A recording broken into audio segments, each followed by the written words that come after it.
بسم الله الرحمن الرحيم تبارك الذي بيده الملك وهو على كل شيء قدير الذي خلق الموت والحياة ليبلوكم أيكم أحسن عملا وهو العزيز الغفور الذي خلق 7 سماوات طباقا ما ترى في خلق الرحمن من تفاوت فارجع البصر هل ترى من فطور ثم رجع البصر كرتين ينقلب إليك البصر خاسئا وهو حسير ولقد زينا السماء الدنيا بمصابيح وجعلناها رجوما للشياطين وأعتدنا لهم عذاب السعير وللذين كفروا بربهم عذاب جهنم وبئس المصير إذا ألقوا فيها سمعوا لها شهيقا وهي تفور تكاد تميز من الغيظ كلما ألقي فيها فوج سالهم خزنتها ألم يأتكم نذير قالوا بلى قد جاءنا نذير فكذبنا وقلنا ما نزل الله من شيء إن أنتم إلا في ضلال كبير وقالوا لو كنا نسمع أو نعقل ما كنا في أصحاب السعير فاعترفوا بذنبهم فسحقا لأصحاب السعير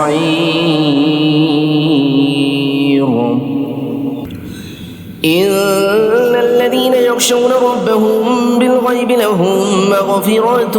وأجر كبير وأسروا قولكم ما بجهروا به إنه عليم بذات الصدور ألا يعلم من خلق وهو اللطيف الخبير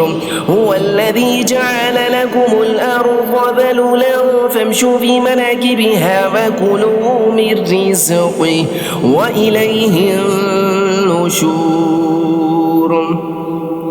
أأمنتم من في السماء أن يخسف بكم الأرض فإذا هي تمور أم أمنتم من في السماء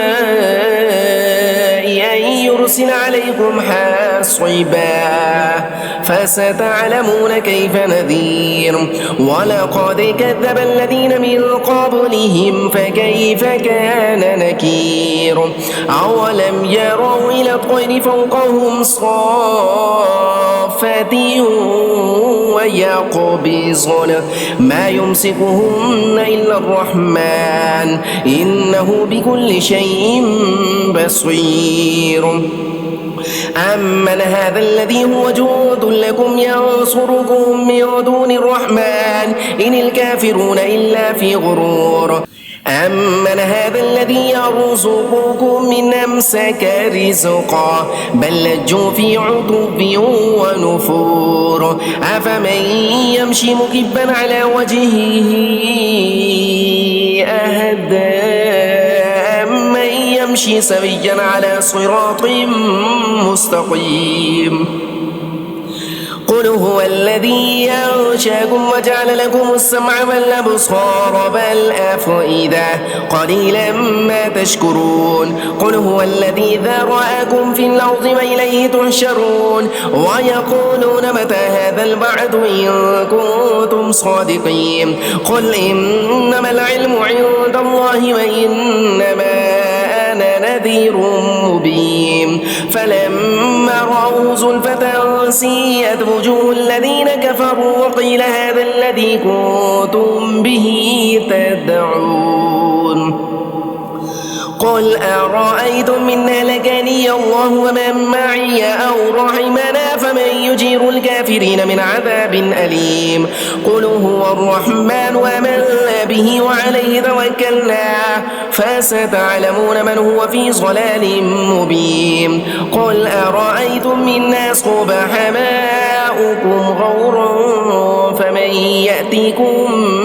بماء معين